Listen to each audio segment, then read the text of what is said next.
Siphinde sinibingelele kwiKhaya TV2.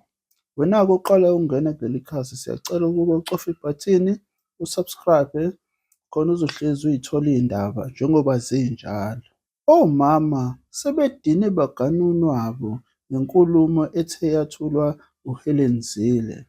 Mina-ke angizochaza okuningi, kodwa-ke wena-ke awubalalele labo mama bezikhulumela ngokwabo ukuze uzwe ukuthi iyiphi le nkulumo esisuse umsindo kangaka. Awulalele-ke na umsindo olandelayo.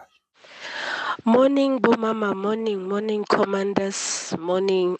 Ngivukelwa ispirit sika 1956. Labo mama they took to the street kunzima.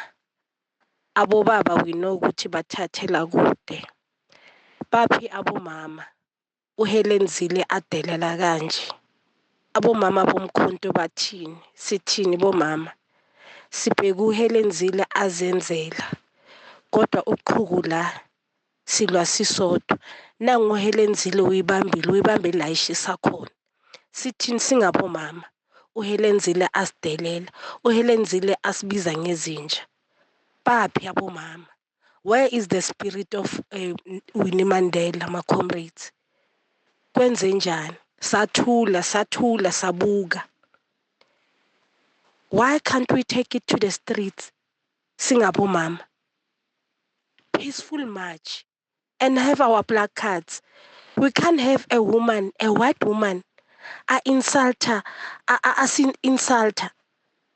I mean, really. Singabomama kakhulu la eGauteng, we're supposed to stand up. Simele ilokhuzana. Siprotecte uPanyaza. Panyaza doesn't want to sell ilokhuzana. Doesn't want to sell us to Amalukhuzana, to the white supremacy. And yet we are quiet. No one is behind him. Masukmen abomama ba 1956, they mobilized ama domestic workers. They mobilized all women in South Africa, and they went, but enough is enough. Comrades, enough is enough.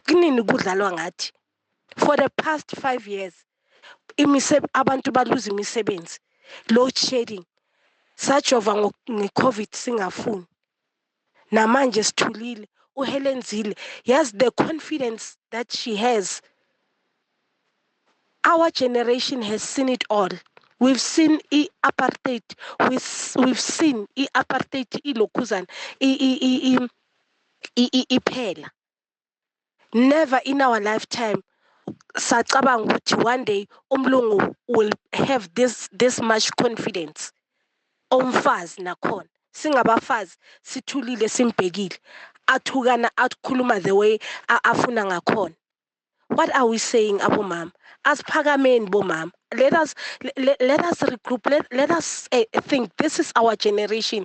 Sizothini mhlazana ilokhuzana masishona.